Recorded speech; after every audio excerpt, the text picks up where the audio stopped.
Sometimes the people carrying the heaviest storms are the ones standing quietly in front of you. The rain hammered against the restaurant windows with a steady rhythm, turning the parking lot into a sheet of shimmering reflections. Inside Harbor Lights Diner, the warm glow of hanging lamps painted everything in soft gold. Coffee steamed from ceramic mugs. Forks clinked against plates. Country music drifted from an old speaker near the kitchen. It should have felt comforting. It usually did. Emily Carter moved between tables with practiced ease, balancing a tray against one shoulder while offering tired travelers the same gentle smile she gave everyone else. At 26, she had learned that most people carried stories they never spoke about. Some hid them behind laughter. Others buried them beneath busy schedules. And some carried them in silence. The bell above the entrance suddenly chimed. The front door opened against the wind. A gust of cold air swept through the diner. Several customers glanced up before returning to their meals. Emily looked too. A tall man stepped inside. His charcoal overcoat was soaked from the storm. Water dripped from his sleeves onto the floor. He paused near the entrance as though he had forgotten where he was supposed to go next. For a brief moment, he simply stood there, still, lost. The hostess had already left for the night, so Emily grabbed a menu and approached him. "Welcome to Harbor Lights," she said softly. "Table for one." The man looked up. His eyes were gray, tired, older than the rest of him seemed. He gave a small nod. "Just one." His voice was calm, but something about it felt hollow. Emily led him toward a quiet booth near the window. The same booth people usually chose when they wanted privacy. The man sat down slowly and stared out at the rain. He never opened the menu. He never checked his phone. He simply watched the storm beyond the glass. Emily returned a few minutes later with a glass of water. "Can I get you anything?" she asked. "Coffee? Anything to eat?" "No, thank you." She nodded and walked away. Yet something kept pulling her attention back toward the booth. Maybe it was the way he sat completely alone while the restaurant buzzed around him. Maybe it was the strange emptiness in his expression. Or maybe it was because she noticed something nobody else seemed to see. When the lightning flashed outside, the reflection in the window became clear. The man had been crying. Not loudly, not dramatically, just quietly. The kind of tears people thought nobody would notice. Emily stopped beside the coffee station and looked toward him again. Most customers recognized him now. She could see it in the whispers spreading through the room. Ethan Brooks, founder and CEO of Brooks Technologies. One of the most successful business leaders in America. The kind of man whose picture appeared on magazine covers and financial news programs. But Emily wasn't looking at a CEO. She wasn't looking at a billionaire. She was looking at a lonely man sitting alone in a storm. She filled a fresh mug with coffee and carried it to his table. Ethan barely looked up as she set it down. "Thank you," he said quietly. Emily hesitated. For a second, she considered walking away like everyone else would have. Instead, she gently placed a small stack of napkins beside his cup. Ethan glanced at them, then at her, and for the first time, their eyes met. Outside, thunder rolled across the dark sky. Inside, neither of them spoke. But Emily had a feeling that this storm had brought him here for a reason. For several seconds, neither Emily nor Ethan looked away. The rain continued to race down the glass beside him, turning the lights from passing cars into long streaks of gold and white. Ethan finally glanced down at the coffee cup resting between his hands. Steam curled upward before disappearing into the warm air of the diner. "You did not have to bring the extra napkins," he said quietly. Emily offered a small smile. "Sometimes people need them." A faint expression crossed his face. Not quite a smile. Not quite sadness. Something in between. He looked toward the window again. Emily could have walked away. She had 3 tables waiting and a fresh pie cooling behind the counter. But something told her this man had not spoken honestly to anyone in a very long time. "Can I ask you something?" she said gently. Ethan nodded without turning. Emily hesitated. Most people would ask about his company, his wealth, the expensive watch visible beneath his coat sleeve. Instead, she asked the only question that seemed to matter. "Who hurt you?" The words hung quietly between them. Ethan froze. Not dramatically, just enough for Emily to notice. His fingers tightened slightly around the mug. Outside, thunder rumbled far across the bay. Inside, the sounds of the diner seemed to fade away. For the first time since entering, Ethan looked directly at her. There was surprise in his eyes. Genuine surprise. as if nobody had asked him that question in years. That is a dangerous question, he said. Why? Emily asked. Ethan stared at the dark coffee. Because if I answer honestly, I might not stop talking. Emily pulled out the chair across from him, but remained standing. Then maybe you have been carrying it alone for too long. Ethan let out a slow breath. His shoulders lowered slightly.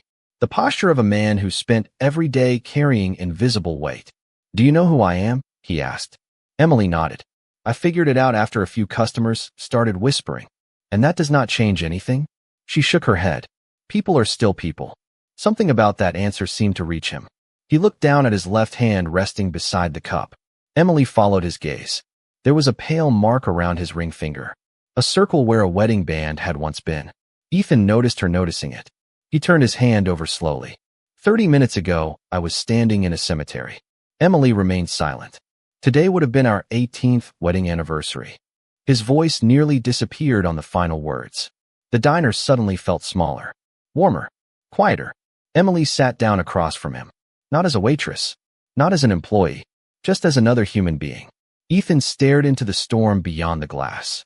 Everyone thinks grief gets easier when enough time passes, he said.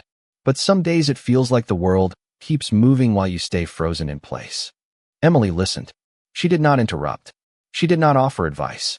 She simply listened. Ethan swallowed hard. I spent the entire day surrounded by people. Lawyers, executives, investors, hundreds of conversations. He looked at her with tired eyes. And somehow you were the first person who asked if I was okay. Emily did not know exactly what to say after that. Maybe because there was nothing clever to say.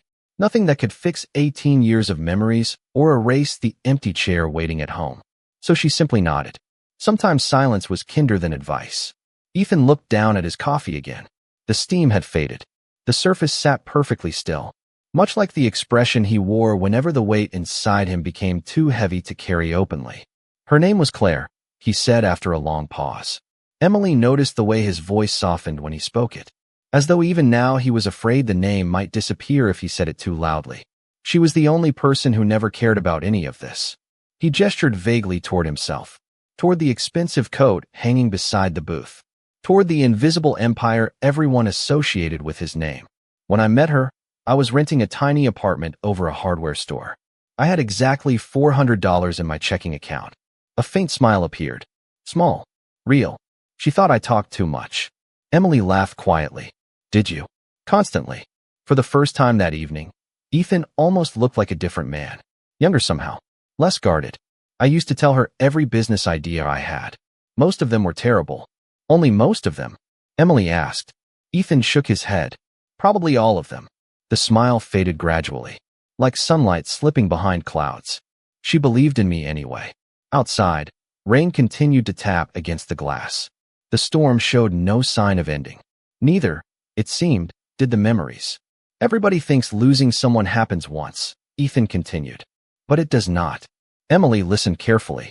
It happens over and over again. He stared toward the dark parking lot. You lose them when you wake up. You lose them when you eat dinner. You lose them when something funny happens and there is nobody to call. His eyes drifted toward the empty seat across from him. And eventually people stop asking how you are doing, because they think enough time has passed. Emily felt something tighten inside her chest. Not because she fully understood his pain. Nobody could. But because she recognized loneliness when she saw it. How long has it been? She asked gently. Ethan took a slow breath. 3 years. Emily blinked. She had expected months. Maybe 1 year. Not 3. Ethan noticed her surprise. Exactly, he said quietly. That is what everyone thinks. 3 years should be enough. 3 years should mean healed. Moved on. Back to normal. He looked at the ring. But grief does not use calendars. For several seconds neither spoke.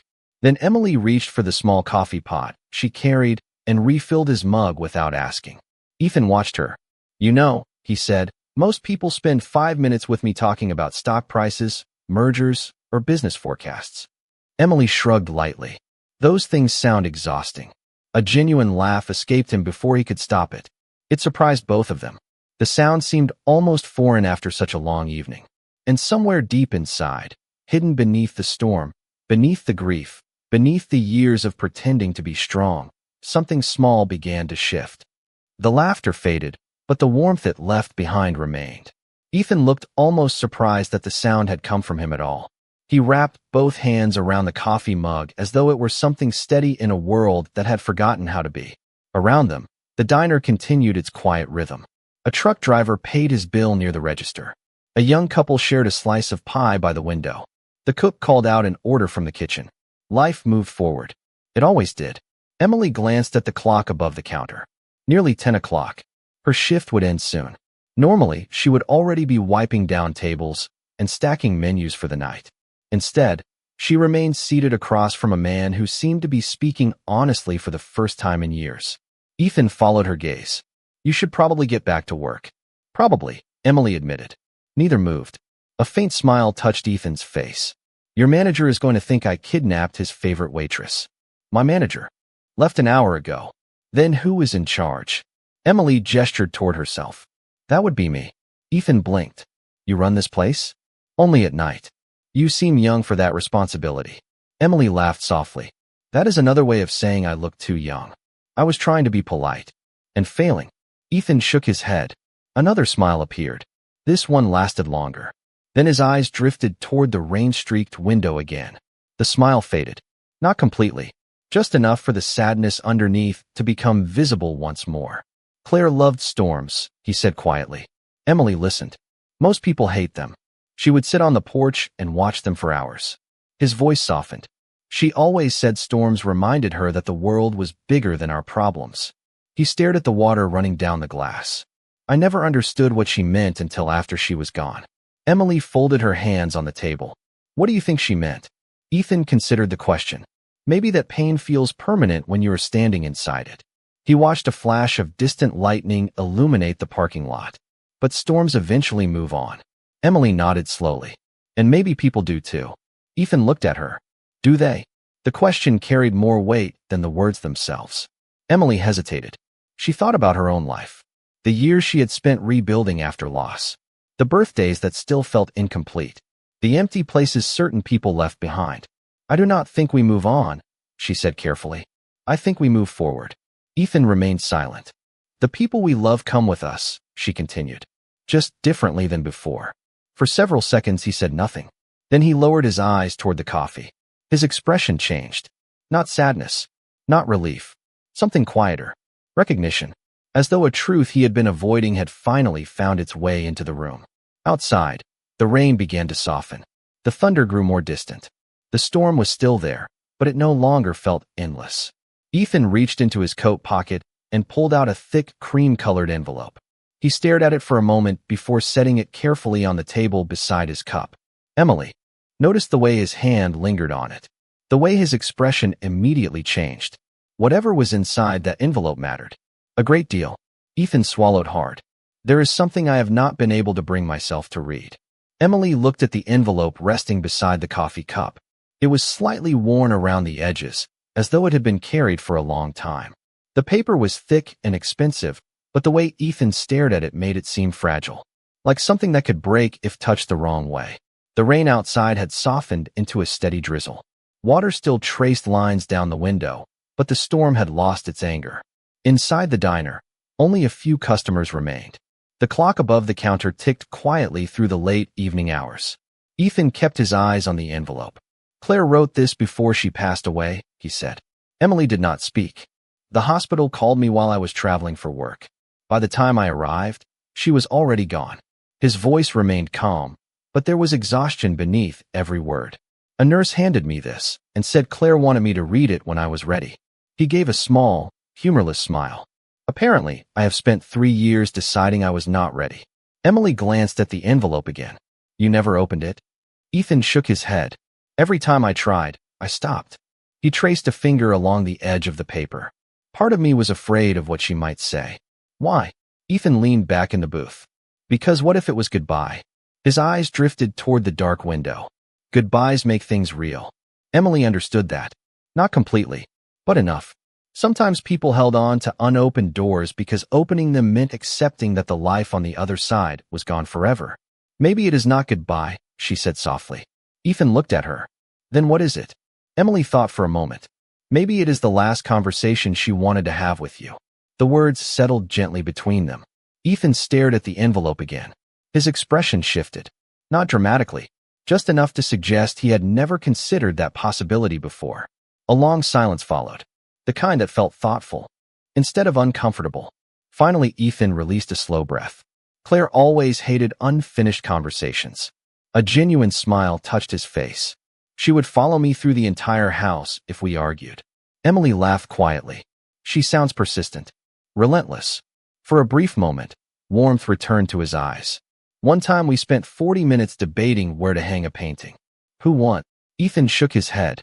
She did. That was not much of a debate then. Another laugh escaped him. This one came easier. Emily noticed how different he looked when he smiled. Not younger, just lighter, as though some invisible weight loosened its grip for a few seconds. Then his gaze returned to the envelope. The smile faded once more. Do you ever wonder if people can still influence your life after they are gone? He asked quietly. Emily looked down at the coffee mug warming her hands. Every day. Ethan waited. My father passed away when I was 19, she said. There are still moments when I hear his voice in my head. A small smile appeared. Usually when I am making a bad decision. Ethan nodded slowly. Claire still does that too. Outside, the rain continued to fall softly against the glass. Inside, neither of them noticed that the diner had almost emptied. The envelope remained on the table between them, waiting, silent, patient, like it had been waiting 3 years for this exact night. The clock above the counter clicked past 10:30. Somewhere in the kitchen, a dishwasher hummed softly. The last customer paid his check and stepped out into the damp night, leaving Harbor Lights Diner wrapped in a rare kind of quiet. Ethan and Emily remained in the corner booth beside the window. The envelope still rested between them, untouched, waiting. Ethan stared at it for so long that it almost seemed part of the table itself. 3 years, he said quietly. 3 years and I still cannot open it. Emily looked at him carefully. There was no judgment in her eyes, no impatience, only understanding. Then maybe tonight is not about opening it, she said. Ethan frowned slightly. What do you mean? Emily glanced toward the rain outside. Maybe tonight is about stopping yourself from running away from it. The words landed softly, but Ethan felt them. He leaned back against the booth and released a slow breath. You make that sound simple. It is not simple. Emily smiled faintly. That is why most people avoid it. Ethan lowered his gaze. The truth was uncomfortable because it was accurate. He had spent years filling every empty space in his life with work. Board meetings, acquisitions, international flights, endless schedules, anything that kept him moving, anything that prevented him from sitting still long enough to feel what was waiting underneath. After Claire died, everyone told me to stay busy, he admitted. So I did. His fingers traced the edge of the envelope. The problem is that eventually busy becomes hiding. Emily nodded. She understood that too well. My father used to say grief is like carrying a backpack. Ethan listened. At first it feels impossibly heavy. Then you get stronger. The weight does not disappear. You simply learn how to carry it. A thoughtful silence followed. Outside, the rain continued its gentle rhythm against the glass. Ethan found himself imagining Claire sitting beside him. Not as she looked in the hospital. Not during the difficult days. He remembered her laughing at a roadside diner during a cross-country trip. He remembered her stealing fries from his plate even after ordering her own. He remembered the way she would reach for his hand without thinking. The memories hurt. But for the first time in a long time, they also made him smile. She would have liked you, he said suddenly. Emily blinked. Your wife. Ethan nodded. You remind me of her. Emily looked down, slightly embarrassed. I will take that as a compliment. It is. He smiled. One of the biggest I can give. For several seconds neither spoke. Then Ethan looked once more at the envelope. Something had changed. The fear was still there. The sadness too. But another feeling had joined them. Curiosity. Hope. Maybe even courage. Not enough to open it tonight. Not yet. But enough to stop pretending it did not exist. Ethan carefully slipped the envelope back inside his coat pocket. Emily noticed the difference. Immediately. He was no longer hiding it. He was carrying it. And sometimes that was the first step toward healing. By the time Ethan stood from the booth, the rain had almost stopped. Only a few drops still tapped against the glass. The storm that had arrived with him was fading into the distance, leaving the parking lot shining beneath the streetlights. Emily gathered a few empty mugs while Ethan reached for his coat. For a moment, Neither seemed eager to end the conversation. It was strange. They had met only hours earlier. Yet the silence between them felt comfortable now, not awkward. Familiar somehow. Ethan glanced toward the window one last time. I should probably head home. Emily nodded. Probably. He smiled at hearing his own words reflected back at him. Then his expression grew thoughtful. Thank you. Emily looked up. For the coffee? Ethan shook his head. For treating me like a person. The words were simple, but they carried a weight that surprised her. Ethan reached into his wallet and placed a few bills beneath the coffee cup. Emily immediately noticed the amount. That is way too much for 2 cups of coffee. Then consider the rest payment for listening. Emily slid several bills back toward him. Listening is free. Ethan stared at the money she had returned. Most people never handed money back to him. Most people looked at his bank account before they looked at him. Emily had done neither. A faint smile appeared on his face. You really are different. Emily shrugged. My father taught me something when I was little. What was that? Never confuse gratitude with debt. Ethan considered the words carefully. Then he nodded. Your father sounds wise. He was. Ethan slipped the money back into his wallet and left enough to cover the meal and a reasonable tip. Somehow that felt more respectful. As he turned toward the door, his hand brushed against the inside pocket of his coat. The envelope remained there. He could feel its shape. For the first time in 3 years, it no longer felt like a threat. It felt like a promise waiting to be opened. Ethan paused beside the entrance. Emily. She looked up from the counter. Yes. Do you work? Tomorrow night. Emily raised an eyebrow. Are you planning to order more coffee? A genuine smile crossed his face. Maybe. Then yes. I work tomorrow night. Ethan nodded. Good. The bell above the door chimed softly as he stepped outside. Cool air drifted into the diner for a brief moment before the door closed behind him. Emily watched through the window as he crossed the parking lot. The expensive car waiting near the curb confirmed what everyone already knew about Ethan Brooks. Wealth, success, influence. But none of those things were what stayed in her mind. What she remembered was a lonely man carrying an unopened letter through the rain. Several minutes later, after locking the front door, Emily began wiping down the last table of the night. The diner felt unusually quiet. She glanced toward the booth beside the window. Ethan's booth. Something rested on the seat. Emily frowned and walked closer. There, partially hidden against the dark vinyl cushion, lay a cream-colored envelope. The same envelope he had carried all evening. The same envelope he had protected for 3 years. Emily froze. The diner suddenly felt very still. Outside, the storm had finally passed. Inside, something far more important had just been left behind. Emily stood motionless beside the booth. The envelope rested on the dark vinyl seat exactly where Ethan had been sitting only minutes earlier. For a moment, she simply stared at it. The diner felt unusually quiet. Even the hum of the refrigerator seemed distant. Slowly, she reached down and picked it up. The paper felt heavier than it should have. Not because of what it weighed, but because of what it meant. 3 years. 3 years of carrying this letter. 3 years of avoiding it. And now it sat in her hands because one distracted moment had changed everything. Emily turned the envelope over. It remained sealed. Untouched. She could have opened it. Nobody would know. The temptation lasted less than a second. She immediately carried it behind the counter and placed it inside the locked office drawer where the diner kept important paperwork. Then she finished cleaning the restaurant. Not because she could focus on it, but because routine gave her something to do while her thoughts raced. Across town, Ethan drove through wet streets reflecting the glow of traffic lights. The storm had left everything shining beneath the night sky. His mind replayed pieces of the evening. Emily's questions. Her stories. The strange feeling of being understood by someone who had no reason to care. For the first time in years, he did not feel entirely alone. The realization stayed with him all the way home. It stayed with him when he loosened his tie. It stayed with him when he entered the silent house that suddenly felt less empty than usual. Then his hand brushed the inside pocket of his coat. Ethan froze.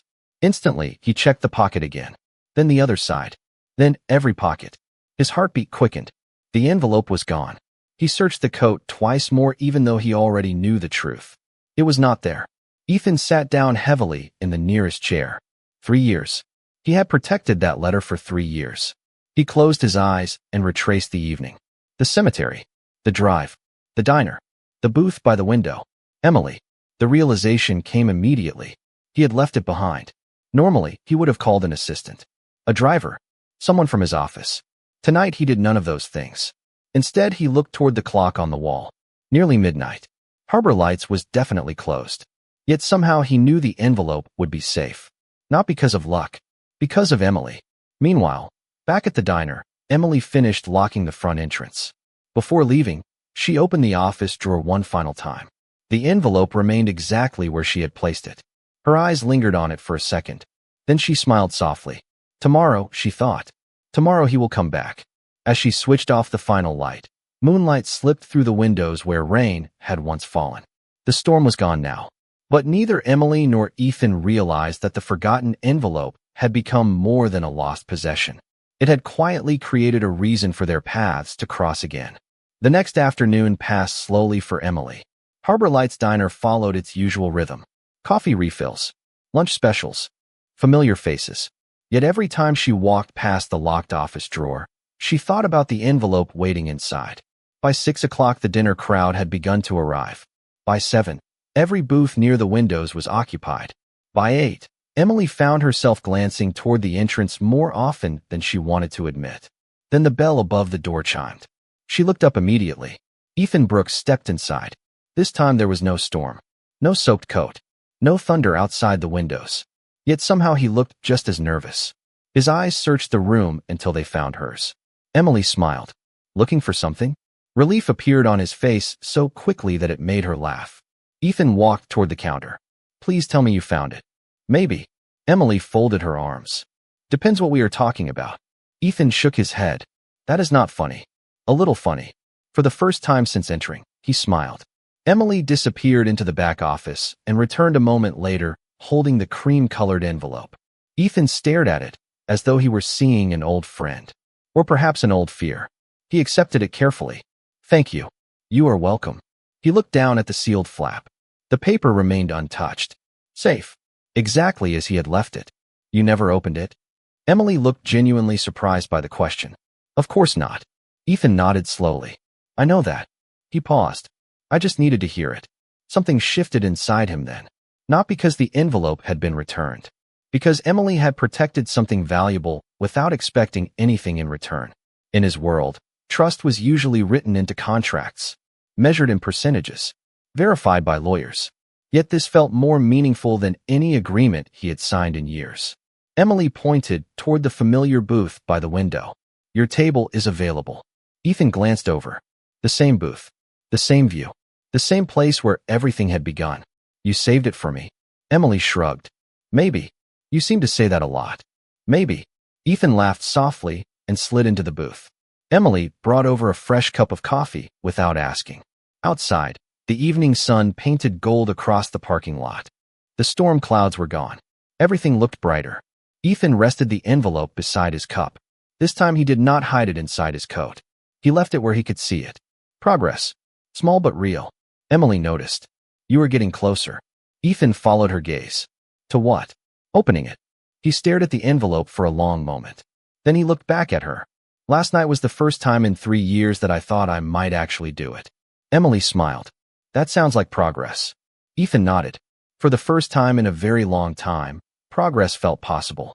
Neither of them noticed the black SUV pulling into the parking lot across the street. Inside sat 2 executives from Brooks Technologies reviewing a stack of development documents. One page contained a photograph of Harbor Lights Diner. Another contained a proposed demolition date. And neither Ethan nor Emily had any idea that the future of the little restaurant was already being decided in boardrooms far away. Over the next week, Ethan found himself returning to Harbor Lights almost every evening. Sometimes he arrived after a long day of meetings. Sometimes after hours spent reviewing reports and forecasts that once seemed important. Yet no matter how exhausting the day had been, the moment he stepped inside the diner, something shifted. The noise in his mind became quieter. The booth by the window slowly became part of his routine. Emily never treated him like a celebrity. She never asked about stock prices or private jets or business headlines. Instead, she asked whether he had slept well, whether he had eaten something besides coffee and stress, whether he had finally taken a day off. Ethan usually laughed at that last question. One Thursday evening, Emily set down a slice of apple pie in front of him. I did not order this. I know. Then why is it here? Emily pointed her pen toward him. Because you spent 20 minutes staring at spreadsheets before realizing your coffee was cold. Ethan glanced down at the pie. You are saying I look miserable. I am saying you look hungry. Despite himself, he smiled. The simple exchange lingered with him long afterward. It reminded him of something he had almost forgotten. Care did not always arrive through grand gestures. Sometimes it arrived as a warm slice of pie and someone paying attention. Across town, however, another conversation was unfolding. Inside a conference room overlooking the city skyline, executives from Brooks Technologies reviewed a major redevelopment proposal. Charts filled large screens. Financial projections stretched years into the future. One executive tapped a document resting near the center of the table. The waterfront acquisition is ready for final approval. Another nodded. Every property owner has agreed except 2 small businesses. Any concerns? None. Demolition can begin as scheduled once the remaining paperwork is finalized. A photograph appeared on the screen. Harbor Lights Diner stood beneath a bright summer sky. Small, modest, forgettable to most people in the room. The executive leading the meeting moved on to the next slide without hesitation.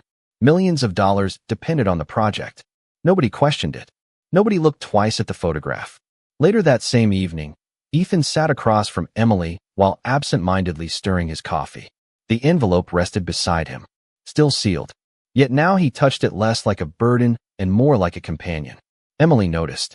You are thinking about it again. Ethan nodded. Every day. That sounds promising. Or terrifying. Emily laughed softly. Those are not always different things. Ethan leaned back in the booth. You know what surprises me? What? I spent 3 years avoiding that letter because I thought opening it would break me. He looked toward the window where the sunset painted gold across the glass. Now I am starting to wonder if it might heal me instead. Emily smiled, but said nothing. Sometimes people needed space to hear their own truth. Neither of them realized that the future of the diner was quietly moving toward a crossroads. One path led toward profit, the other toward something far more valuable. And very soon, Ethan Brooks would be forced to choose which one mattered more. The decision arrived on a Monday morning. Ethan sat alone in the executive conference room while sunlight poured through the floor-to-ceiling windows overlooking the harbor. A thick stack of documents rested in front of him. Acquisition reports, environmental reviews, construction schedules, the kind of paperwork he had approved thousands of times throughout his career. Across the table, senior executives waited patiently. One of them tapped the final page. Once you sign, the waterfront redevelopment can move forward immediately. Ethan nodded absent-mindedly and began turning pages. Numbers, timelines, budgets. Everything looked routine until a familiar photograph appeared near the middle of the packet. His hand stopped moving. Harbor Lights Diner. The small building stood exactly as he remembered it. The blue sign. The parking lot. The windows beside the booth where he had spent so many evenings. Ethan frowned. What is this? Several executives exchanged confused glances. One of the remaining properties included in the project area, someone explained. Ethan continued reading. The words became sharper with every line. Demolition. Property consolidation. Redevelopment zone. Existing businesses to be removed. The room suddenly felt smaller. Removed? Ethan asked quietly. Relocated? Another executive corrected. Compensation packages have already been prepared. Ethan looked back at the photograph. For everyone else, it was just another structure on a map. Another line item in a billion-dollar project. But he could see something they could not. He saw warm coffee on a stormy night. He saw a booth beside a rain-covered window. He saw a waitress who had treated him like a human being when he had forgotten how to be one. How long has this been planned, he asked. Nearly 18 months. Ethan stared at the documents. 18 months. Long before he had ever walked through the diner's front door. Long before Emily had asked a simple question that changed everything. And nobody thought this was worth mentioning. The executives appeared puzzled. It is a standard acquisition, Ethan. Standard. The word echoed inside his mind. Once upon a time, he might have agreed. Once upon a time, he would have signed without reading beyond the financial projections. But something had changed. Or perhaps something inside him had finally returned.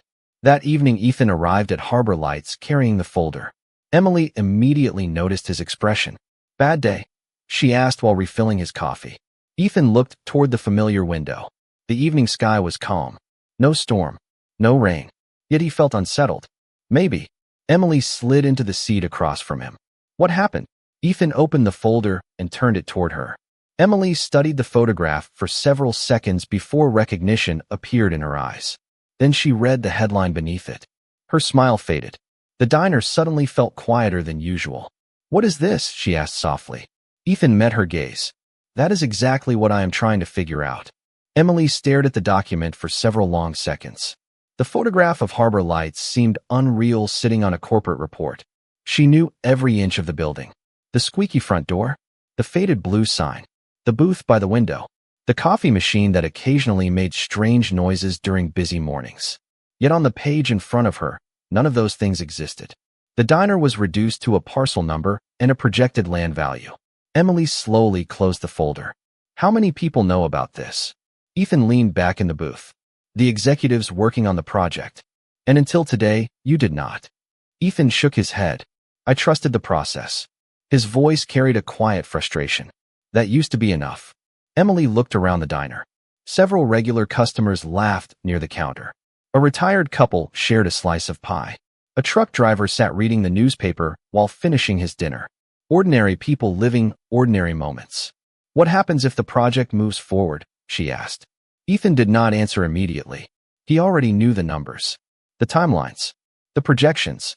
But sitting here, the answer felt different. The property would be purchased, he said carefully. The building would eventually be removed and replaced as part of the redevelopment plan. Emily nodded once. Calmly, almost too calmly. Ethan watched her. You are taking this surprisingly well. A faint smile appeared. There is no point panicking before something actually happens. Ethan studied her expression. Most people would be angry. Emily looked toward the window. Maybe. She paused. But anger does not help me understand what matters. Those words stayed with him. What matters? For years, Ethan had measured value through growth charts, earnings reports, and market forecasts. Yet none of those things explained why this small diner suddenly felt more important than a multi-million-dollar project. Emily folded her hands on the table. Can I ask you something? Ethan nodded. When you first came here that night, what were you looking for? He frowned slightly. I do not know. Were you looking for a business opportunity? No, an investment? No, a development project? Ethan almost laughed. Definitely not. Emily smiled gently. Then why did this place matter? The question settled heavily between them. Ethan looked around the diner once more. He saw worn booths, aging floors, modest decorations, nothing that would impress investors, nothing that would attract headlines. Yet he also saw something else. He saw the place where he had finally spoken honestly. The place where grief had stopped feeling quite so lonely. The place where healing had quietly begun. Because it gave me something I could not buy, he said softly. Emily nodded as though she had known the answer all along. Then maybe that is worth considering before you sign anything. Ethan looked at the folder again. For the first time, the decision in front of him no longer felt like a business decision. It felt personal. And somewhere inside his coat pocket, the unopened letter from Claire seemed heavier than it had in weeks, as though reminding him that some choices should be measured not by profit, but by what they preserve. The board meeting lasted less than 20 minutes. That alone shocked everyone in the room. Normally, Ethan Brooks examined every detail before making a decision. This time, he listened quietly, reviewed the final projections, and then closed the folder. The waterfront redevelopment project is canceled in its current form, he said. Silence filled the conference room. Several executives exchanged confused looks. One finally spoke. Canceled? Ethan nodded. Redesigned. Charts worth millions of dollars sat untouched on the screen behind him. There are places in this city that create value you cannot measure on a spreadsheet. Another executive frowned. With respect, Ethan, shareholders may not agree. Ethan looked out the window toward the harbor. Then I will explain it to them. Nobody argued after that. They knew the tone in his voice. The decision was final. 3 days later, Ethan returned to Harbor Lights carrying the same envelope that had followed him for 3 years. The evening sky outside the diner was painted with soft shades of orange and gold. Emily was wiping down the counter when she saw him enter. Something immediately felt different. Not dramatic. Not obvious. Just lighter. Ethan slid into the familiar booth by the window. Emily brought over a cup of coffee and sat across from him. You look like someone who finally got some sleep. Ethan smiled. For the first time in a while. He placed the envelope on the table. Emily looked at it, then at him. Her eyes widened slightly. The seal had been opened. You read it. Ethan nodded. For a moment, he simply stared out the window. The same window where rain had once covered the glass. The same booth where everything had begun. The night after our conversation, he said quietly, I went home and opened it. Emily waited. Ethan reached inside the envelope and removed a single folded page. Claire wrote about ordinary things. His smile grew softer. She wrote about coffee, road trips, the ridiculous way I organized the refrigerator. Emily laughed. That sounds important. Apparently it was. Ethan looked down at the letter. And then she wrote something I needed to hear. His voice became quiet. She said that love is not measured by how long we hold on to grief. It is measured by how fully we continue living. Emily felt a warmth spread through her chest. Ethan folded the letter carefully and returned it to the envelope.